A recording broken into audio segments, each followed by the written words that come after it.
Literatura, dizer sobre o mundo, dizer sobre o dizer. Vamos abordar alguns conceitos básicos necessários para podermos juntos conversar sobre literatura comparada. E vamos nos referir, em primeiro lugar, a um pensador francês, François Jost. François Jost vai propor para nós uma literatura comparada com um enfoque globalizante, um enfoque humanístico. A prática da literatura comparada atende a uma visão globalizante da literatura, do mundo das letras. É uma ecologia humanística, uma visão de mundo literária, uma visão globalizante da literatura, englobante e abrangente. Como nós vimos nessa citação de François Jost, nos importa agora pensarmos a literatura de maneira global e humana. Nessa abordagem de uma literatura globalizante e humana, nós vamos ver que vamos partilhar também valores com culturas muito diversas da nossa aqui no Brasil. Nós vamos, inclusive, começar a aula de hoje fazendo uma viagem lá para o outro lado do mundo. Vamos nos dedicar à literatura dos nossos antípodas, por assim dizer, os japoneses. Vamos partir aqui de onde estamos, no Brasil, dar a volta ao mundo e chegar até o Japão. É de lá que vem o escritor Haruki Murakami, que propõe para a nossa leitura o romance Kafka à beira-mar. Certamente você já conhece pessoas de ascendência japonesa aqui no Brasil e também tem algumas informações sobre o Japão, mas sabe justamente por isso que são culturas muito diferentes. Esse romance nos coloca diante da história de um jovem de 15 anos, Kafka Tamura, e de um senhor já de bastante idade, chamado Soturo Nakata. Ao longo desse romance, nós vamos vendo que vão se cruzando elementos da cultura japonesa tradicional com elementos também da cultura ocidental. A conhecida história de Édipo, obras de Franz Kafka, os contos de fada. E nesse romance, escrito em caracteres, em letras que nós mal podemos ler, que é exatamente a escrita japonesa, a gente percebe que, apesar disso, vão se acumulando dados da cultura daquele país, do Japão, com dados da nossa cultura. E isso nós brasileiros conhecemos muito bem. Você certamente tem conhecidos que são descendentes de japonês e que, portanto, representam essa cultura aqui no nosso país. Como muitos adolescentes brasileiros, Kafka Tamura é um adolescente japonês de 15 anos que está muito interessado na vida moderna. Ele vai com frequência à academia, cultiva o próprio corpo, está interessado em utilizar os aparelhos eletrônicos mais modernos possíveis e também, afinal de contas, aproveitar a cultura moderna na mídia. Ao contrário, o velhinho, Nakata, está interessado em outras questões. Ele é um representante, de certa maneira, do Japão tradicional. Trabalha com contos fantásticos, na composição da personagem, por assim dizer. É uma espécie de mago que é capaz de fazer chover peixes, sanguessugas, com referências às formas tradicionais da cultura japonesa. Bem, diante dessa contraposição, então, entre o menino e o velhinho, nós percebemos que o que importa para o Haruki Murakami é, afinal de contas, expressar-se sobre a sua realidade no Japão. Ele nasceu lá em 1949, em Kyoto, passou um tempo nos Estados Unidos, portanto é também alguém que transita entre as culturas, e depois voltou para o Japão e hoje vive em Tóquio. Nós vamos perceber que ele, como quase todos os escritores, está mergulhado em um tipo de discurso, um tipo de debate sobre o seu país e sobre a sua realidade. Nós vamos então, agora, pensar muito especificamente sobre um primeiro conceito que é importante para desenvolvermos a nossa reflexão de hoje, que é literatura e discurso.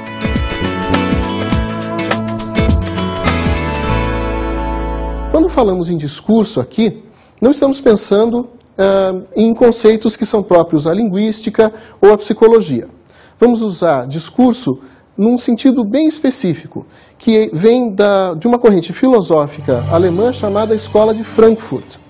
Esse conceito foi desenvolvido, por exemplo, por filósofos chamados Jürgen Habermas e Karl Otto Appel, que eu inclusive tive a alegria e a honra de traduzir para o português aqui no Brasil. Nós vemos que esses conceitos de discurso bastante diferentes, não é, têm uma coisa em comum, que é exatamente a ideia de que todos nós estamos inseridos numa comunidade de comunicação e trocamos, portanto, informações, tomamos decisões conjuntas com as outras pessoas. Então vamos ler juntos agora uma breve definição de discurso. Discurso é a interlocução que se dá em um contexto social, histórico e reflexivo determinado.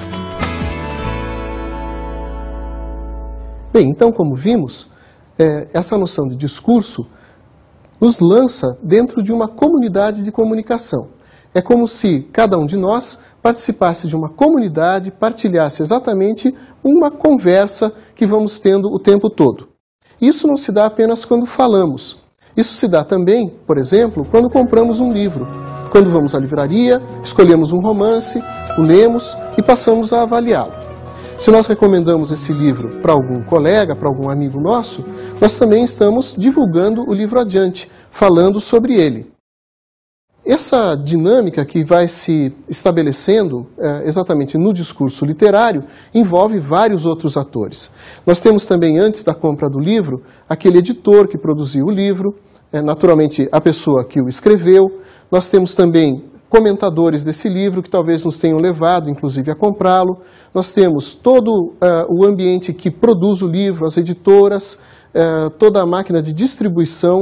Nós temos depois também a participação de bibliotecários, livreiros, ou seja, há uma grande comunidade que se refere, que se organiza em torno exatamente do discurso literário. E você, ao ler o livro, participa também desse universo. Agora, uma coisa muito interessante na literatura é que o livro de que eu estou falando o tempo todo não é apenas um objeto. Quando o escritor escreve, produz o seu livro, ele produz um objeto sobre o qual se vai falar, mas ele também, ao mesmo tempo, enuncia alguma coisa sobre a própria literatura e sobre questões no mundo.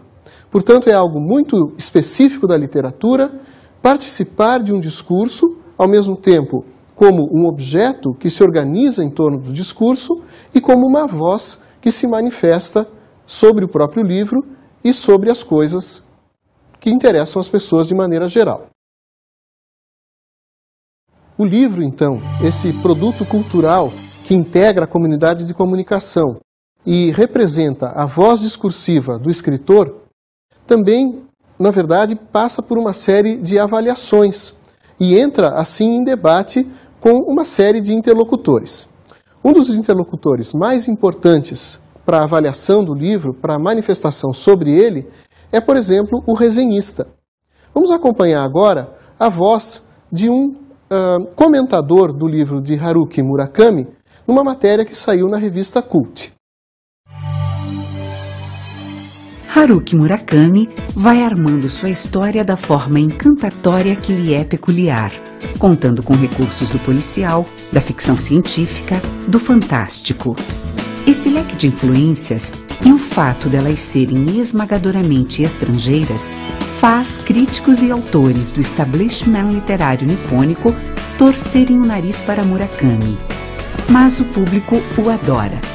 Sobretudo os leitores de menos de 30 anos. É uma leitura praticamente obrigatória para o jovem japonês. Os críticos mais receptivos colocam-no ao lado de Paul Auster ou Martin Amis.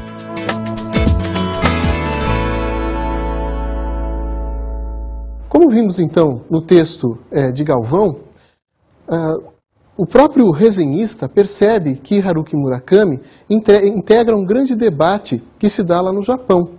Há gente que o celebra como um escritor que inova as formas literárias japonesas, e isso, em grande parte, é o público jovem, e há gente que torce o nariz para ele e o considera alguém que, vamos dizer assim, vilipendia, agride as regras literárias japonesas. Portanto, ao propor o seu romance, Haruki Murakami integra esse discurso, esse debate, e o leva diretamente, tanto com os seus comentadores locais lá no Japão, mas também com esse resenhista aqui no Brasil. Mais do que isso, ele também dialoga com outros escritores, e são escritores mais ou menos contemporâneos. Por exemplo, ele se refere diretamente no romance ao escritor Sófocles, que foi exatamente autor de peças das mais importantes na cultura grega, como, por exemplo, Édipo Rei, que é mencionado, a figura de Édipo, diretamente no romance. Também, de maneira muito clara, Haruki Murakami se refere a Kafka. Kafka que já está presente no seu título, Kafka à beira-mar, e também no nome do protagonista do romance, que é Kafka Tamura. Vamos então acompanhar, para podermos conversar adiante, algumas informações agora sobre o escritor Franz Kafka. Nascido em 1883 na cidade de Praga, Franz Kafka é considerado um dos principais escritores de literatura moderna. Filho de um comerciante judeu de classe média, cresceu sob as influências de 3 culturas, a judia, a tcheca e a alemã. Além do realismo, seu estilo é marcado pela crueza e pelo detalhamento com que descreve situações incomuns. Em seus livros, é constante o confronto entre os personagens e o poder das instituições, demonstrando a impotência e a fragilidade do indivíduo. Bem, como vimos, Kafka é um escritor que nasce exatamente num ambiente multicultural. Filho de um pai de origem judaica, vivendo numa comunidade tcheca e acabando por falar alemão e escrever a sua obra em alemão. Bem, essa presença da obra de Kafka na obra de Haruki Murakami tem muito a ver com isso, com esses trânsitos culturais. E a presença dessa obra é tão importante que não fica apenas nesses indícios indiretos, no título, no nome do protagonista, mas também em diálogos que explicitam essa presença, esse diálogo estabelecido entre a obra de Murakami e a obra de Kafka. Vamos acompanhar então a leitura de um trecho do romance. Presumo que você já tenha lido algumas obras do escritor Franz Kafka, diz Oshima. Confirmo com um aceno de cabeça. O castelo, o processo, a metamorfose e mais aquela história em que aparece uma máquina de execuções estranha. Na colônia penal. Das novelas de Kafka, essa é a de que mais gostei. Em vez de tentar explicar a nossa condição, Kafka prefere explicar em termos mecânicos simples esse complexo aparelho. Ou seja, assim ele conseguiu explicar de maneira mais eloquente que qualquer outro escritor a condição em que vivemos. Isso é, expressou melhor, não falando da nossa condição, mas das particularidades da máquina. Além desse grande amigo, Oshima, com o qual Kafka Tamura dialoga sobre a obra de Kafka, Kafka Tamura, a personagem principal do romance, também tem um amigo imaginário, que não é por acaso, se chama Corvo, que é o significado da palavra Kafka, inclusive em tcheco. Kafka significa corvo. E através de mais uma dica, através de mais uma indicação, o escritor nos coloca em contato com a obra desse escritor. Bem, a partir daí, nós percebemos que todo o universo também do adolescente está colocado centralmente no romance. Pensa-se muito sobre o conflito com o pai, sobre essa tarefa difícil de sair de casa, de encontrar uma própria identidade. Com isso, o romance também estabelece um diálogo com a área da psicologia. E como nós dissemos antes, também estabelece o diálogo com questões históricas ligadas à cultura do Japão contemporâneo e do Japão também mais antigo e, além disso, do Japão logo depois da Segunda Guerra Mundial, como vamos comentar daqui a pouco. Diálogo com a psicologia, diálogo com a história. Você já deve estar percebendo, a literatura não estabelece só um diálogo com a própria literatura, com o discurso literário, mas conversa também muito intensamente com as outras áreas. E talvez por isso você também goste bastante de ler, porque se interessa sobre outras áreas do saber e do mundo que você encontra presentes na literatura. Essa presença das outras áreas na literatura, que pode nos interessar tanto, se deve a um procedimento muito curioso dentro da literatura, sobre o qual nós vamos falar agora como o segundo conceito importante para a nossa aula de hoje: literatura e mimese. Eu vou me referir à mimese, em geral, na sua pronúncia mais grega, que é mimesis. E já vamos ver por que essa manutenção da origem grega é tão importante para nós. Antigamente se traduzia mimesis, que inclusive está presente já na Poética de Aristóteles, nos primeiros textos que refletem sobre a literatura de maneira sistemática, ou seja, esse termo mimesis já está lá em Aristóteles. Nós vamos tomá-lo e vamos ver que ele foi traduzido durante muito tempo como imitatio no latim, ou simplesmente imitação aqui para nós. Depois fez-se uma revisão dessa tradução que, na verdade, provocava uma série de problemas de compreensão do que esse conceito de fato significava. Uma das pessoas que mais participou desse debate, em nível internacional, para orgulho da gente, foi Luiz Costa Lima, professor no Rio de Janeiro. Luiz Costa Lima percebe que a tradução imitatio torna o conceito muito impreciso. Não se trata aqui de simplesmente criar uma imitação do mundo, uma espécie de mundo paralelo, em que a gente fala diretamente sobre as coisas que se dão na nossa realidade, no mundo referencial. Na literatura, o que se tem muito mais é aquilo que hoje em dia se chama, sobretudo, emulação. A criação de um ambiente diferente, que tem muitos elementos da nossa realidade, mas que se torna desafiador para nós, no momento em que lemos, em que pensamos imaginativamente, porque nos coloca diante de situações completamente novas. Esses aspectos todos da mimesis vão ser detalhadamente discutidos pelo Luiz Costa Lima ao longo de muitos livros.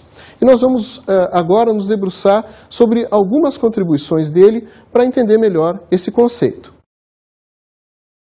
Ele nasce da constatação de Luiz Costa Lima de um caráter insubmisso da literatura diante daquelas dicções, daquelas maneiras de dizer já estabelecidas e meio que enferrujadas na realidade social. Vamos então agora acompanhar juntos uma citação direta do Luiz Costa Lima. A ficção literária está sempre passível de entrar em choque com o que lhe permite o discurso no poder, o assim chamado discurso da verdade. Como nós estamos vendo, então, a dinâmica da mimesis nasce em contraposição a um controle estabelecido na sociedade sobre os discursos ficcionais, sobre a dicção literária. Nós vamos agora perceber também, logo em seguida, a partir de uma citação do Luiz Costa Lima, que a mimesis tem uma dinâmica que combina um conjunto de expectativas que nós já partilhamos de qualquer maneira na sociedade, com elementos novos que o escritor, que também nós como leitores, trazemos.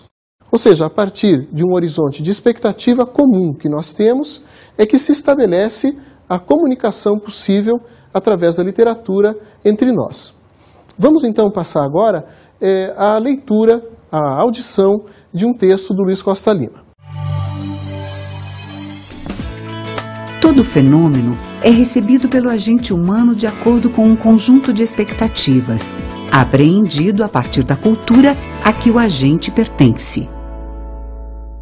Ora, esse horizonte de expectativa partilhado de que fala o Luiz Costa Lima oferece para nós uma sensação de semelhança, que talvez fosse exatamente a razão por aquela tradução meio imprecisa de mimesis como imitatio. Vamos ouvir mais uma vez o texto de Costa Lima. A primeira sensação que a mimesis provoca, a sensação de semelhança, deriva da correspondência com os quadros de referência e expectativas daí resultantes. De outra parte, é claro que surge, além desse horizonte de semelhança, desse horizonte de expectativas partilhados, também aquilo que é inovador por parte de quem escreve. E Costa Lima nos explica que isso se dá por duas razões. Primeiro, a contribuição subjetiva mesmo do escritor, que não o representa de um para um. Quem fala no livro não é diretamente o escritor, mas é, sem dúvida nenhuma, a sua voz subjetiva. E nós temos, de outra parte, também uma variação dos ambientes, dos contextos sociais em que as obras são recebidas. Um escritor que escreve a sua obra num determinado momento e a tem recebida num outro, naturalmente convive com a diferença daquele contexto em que ele escreveu a obra e daquele contexto em que ela é recebida.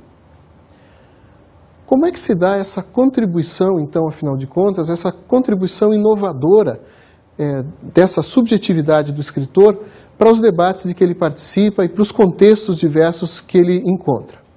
Isso se dá no texto literário a partir de uma espécie de recriação do próprio contexto em que o debate vai acontecer.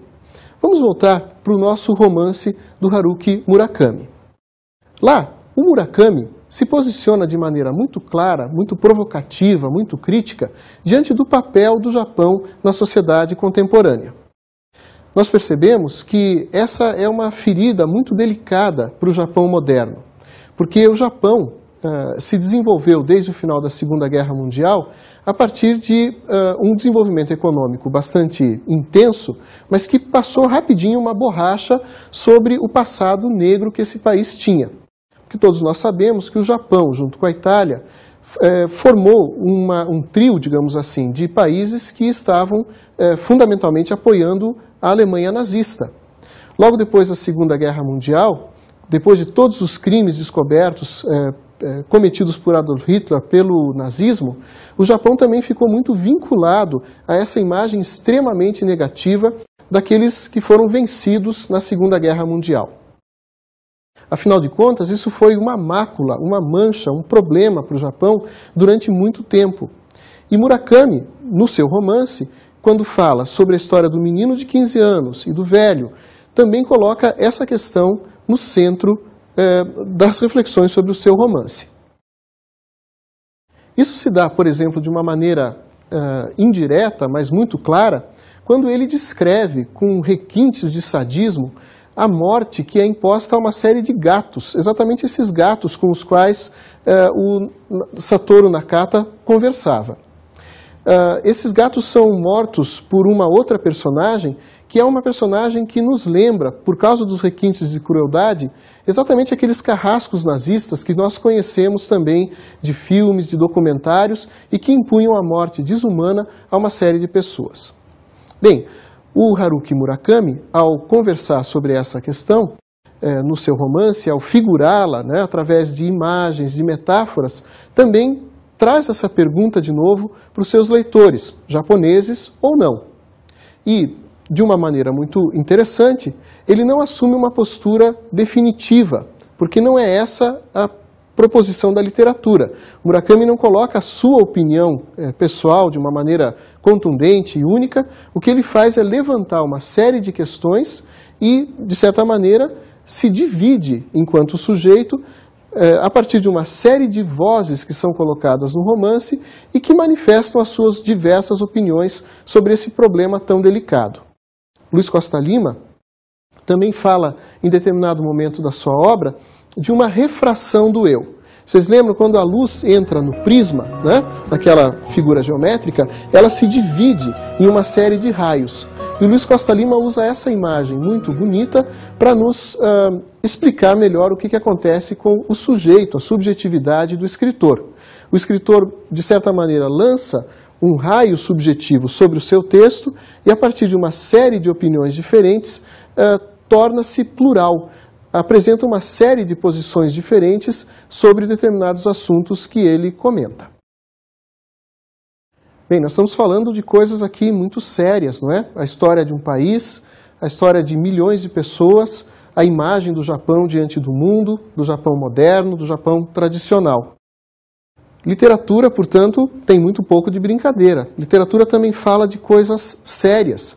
Literatura fala de coisas que são importantes, verdadeiras, mas não se preocupa em fazer declarações únicas sobre isso. Ou seja, nós não estamos falando aqui de nenhuma mentirinha, de nada fictício, quando falamos desses temas importantes que o romance aborda. Por isso nós precisamos de uma distinção, também bastante importante para compreender a dinâmica da mímesis, entre o fictício e o ficcional.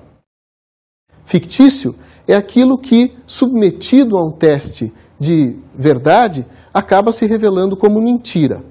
Ou seja, a gente tem uma expectativa, quando fala de fictício, de que aquela coisa fictícia pudesse eventualmente ser verdade, mas depois se revela como mentirosa.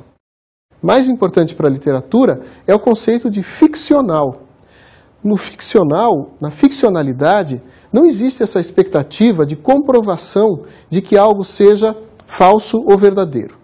Isso fica suspenso e o que importa é, num jogo entre o escritor e o leitor, entre a comunidade que frui a literatura, afinal de contas que haja então um debate, não é? A partir desse jogo, que haja um debate sobre coisas sérias, sobre as quais, no entanto, nós podemos falar de uma maneira inventiva e imaginativa.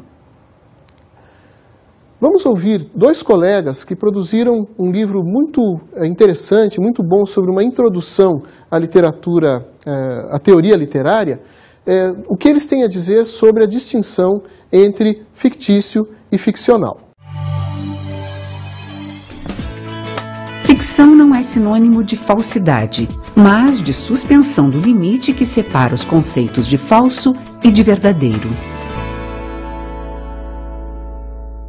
Dessa mesma maneira, a gente também fica muito à vontade agora para perceber que a literatura fala sim de coisas muito importantes e de uma maneira muito autorizada, porque nos traz para dentro de uma comunidade que, de certa maneira, é encenada dentro do texto narrativo ou dentro do texto poético.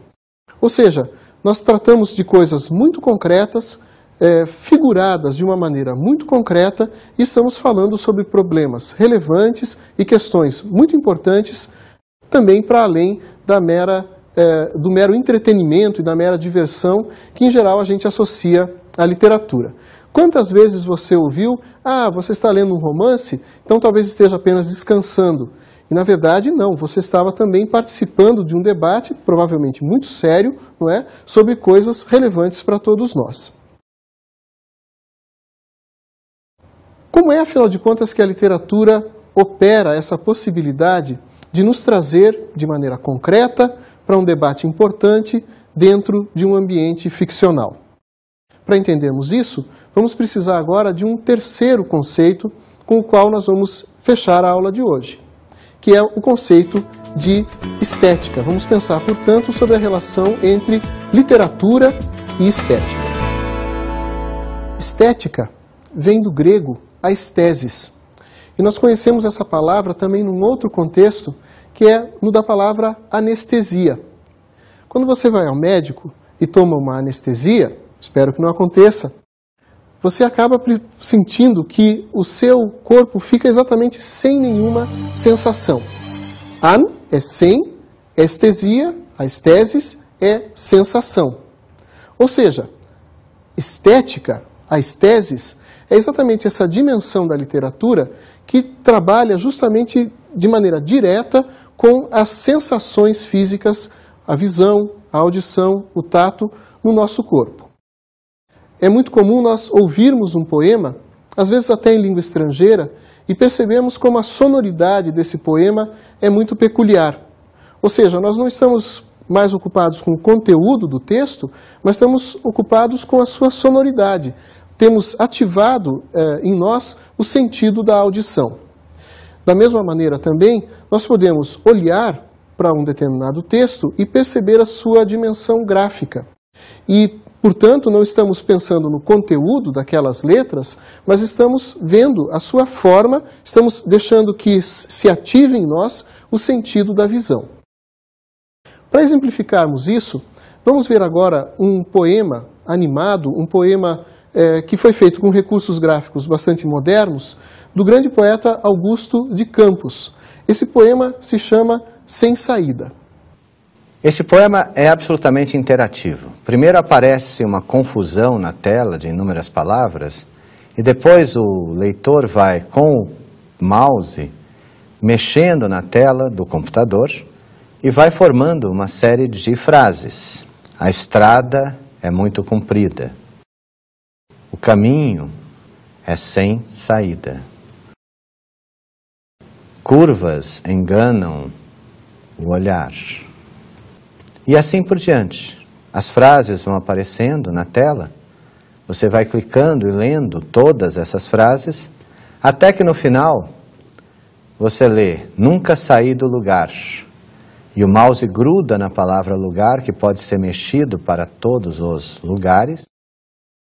E no final aparecem de novo todas as frases ao som dessas frases sendo ditas todas em vozes diferentes pelo próprio Augusto de Campos. O próprio título do poema, Sem Saída, já nos mostra que vai interessar ao Augusto de Campos e aos seus leitores exatamente a noção de uma movimentação, de uma escolha de diversos caminhos sobre o texto, ou no caso, sobre a tela. Como se tratava da possibilidade de interação também no ambiente da internet, no ambiente informatizado, nós percebemos que, para além do significado daquelas frases que lemos, também importou para o Augusto de Campos, e interessa para nós como leitores, fazer esse caminho visual de um percurso que se dá da nossa vista e também do nosso tato, de certa maneira, sobre a tela. Ao final do poema, as várias frases são lidas concomitantemente. E isso talvez seja uma bela metáfora para, como nós estamos dizendo aqui, justamente figurar o discurso, que é essa mistura de diferentes vozes e diferentes caminhos que constituem a própria linguagem e nos colocam num ambiente comum. A descoberta dessa dimensão estética, sensorial da linguagem foi fundamental para esse movimento tão importante na literatura brasileira, que foi a poesia concreta. Um movimento que, inclusive, proporcionou o diálogo entre a literatura brasileira e a literatura em nível internacional. Porque a poesia concreta tinha uma dimensão tão inovadora que também teve repercussões, leituras receptivas, produtivas, fora do Brasil. De uma certa maneira, no entanto, nós não podemos restringir o conceito de estética apenas a essa dimensão, como se a única visualidade que o texto despertasse na gente fosse a visualidade gráfica e como se a única sonoridade que o poema despertasse na gente fosse essa sonoridade que vem diretamente da sua leitura em voz alta. De uma maneira muito interessante e prazerosa, eu tenho certeza que essa também é a sua experiência de leitura, nós temos no texto a linguagem comum como que nos transportando para outros ambientes, para outras experiências. Certamente você deve ter lido alguns dos romances do romantismo brasileiro, em que a gente se vê inserido repentinamente numa imagem, num ambiente marcado por uma paisagem natural que hoje em dia a gente, já vivendo na cidade em geral, não costuma ver com tanta frequência. Mas, mesmo assim, aquelas palavras escritas há tanto tempo por um escritor lá no século XIX nos transportam para o meio de uma floresta. Por exemplo, como no Guarani, não é? Em que Peri salva Ceci, esses grandes protagonistas da literatura brasileira, e a gente partilha com eles a sensação de estar num ambiente diferente, vendo e ouvindo e sentindo coisas que não estão imediatamente diante de nós. Há um exemplo muito interessante disso, e também uma metáfora para a própria literatura, dentro do nosso romance japonês do Haruki Murakami. Lá o nosso personagem, Kafka Tamura, como também é muito próprio dos romances, se apaixona por uma mulher. Ela, no entanto, é uma mulher muito mais velha, a senhora Saeki, muito mais velha que ele. Tem seus 50 anos e ainda desperta nele uma fascinação. Mas ele, se sentindo muito jovenzinho diante dela, imagina uma moça de 15 anos que passa a ver de noite, num estado meio confuso entre sono e vigília, como se ela fosse um fantasma. Vamos ouvir o trecho do romance e logo nós o comentamos. O que vi na noite anterior foi, sem dúvida alguma, a senhora Saeki, de 15 anos de idade. Ela está viva, naturalmente. Vive no mundo real, como uma mulher real de mais de 50 anos. Não obstante, o que vi ontem à noite tinha sido o fantasma dela. Uma pessoa não pode estar em 2 lugares ao mesmo tempo, dissera Oshima. Pode sim, em algumas situações. Agora sei disso com certeza. Pessoas vivas se transformam em fantasmas. E outro fato importante, o fantasma me atrai. Não é a senhora Saek presente aqui e agora que me atrai, mas a senhora Saek ausente, de 15 anos. E isso é real, não há como negar. Pode ser que a garota não seja real, mas o que palpita com força é o meu coração real. Da mesma maneira que o Kafka Tamura percebe que essa figura imaginária que ele cria, essa menina de 15 anos, a senhora Saek jovenzinha, da mesma maneira que ele percebe ser isso a sua imaginação, ele também percebe de maneira muito clara o quanto essa figura imaginária, o quanto esse fantasma tem uma repercussão muito concreta no seu coração. E talvez essa seja uma imagem muito bonita e muito precisa para nós encerrarmos o comentário sobre o romance. Mesmo sabendo que tratamos de coisas imaginárias, de coisas ficcionais, digamos assim, mediadas para nós através da mimesis e da estética, sabemos, por outro lado, estar diante de coisas muito concretas, muito importantes, que nos tocam e nos fazem também agir sobre o mundo. Essa imagem que palpita no coração de cada um é proporcionada, então, por elementos da literatura que nós comentamos hoje de maneira sistemática durante a aula. Vimos o conceito de discurso e descobrimos que a literatura tem um caráter profundamente dialógico, profundamente integrador entre diferentes vozes. Vimos também o conceito de mimesis e percebemos como nessa dinâmica entre diferença e semelhança, o mesmo e o inovador, é que a literatura traz algo de novo e nos lança para o meio do discurso e do debate. E vimos também que um elemento absolutamente imprescindível para que isso possa acontecer é a dimensão estética do texto, que nos torna mais próximos, mais concretamente próximos das personagens, do narrador e também de todo o ambiente que a literatura integra. Eu espero que também para cada um de vocês a literatura possa fazer pulsar o coração nesse momento em que a literatura também desempenha um papel muito importante num ambiente de globalização, num ambiente em que os nossos discursos se ampliam cada vez mais e nos fazem, finalmente, uma grande aldeia global.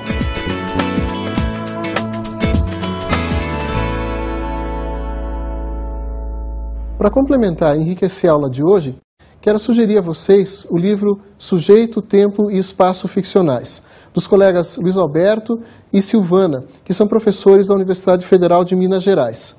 O livro traz uma introdução bastante interessante à teoria da literatura, com exemplos muito vivos, ligados também à literatura de vários países e de uma maneira muito acessível a quem começa a entender os processos ligados à compreensão do texto literário.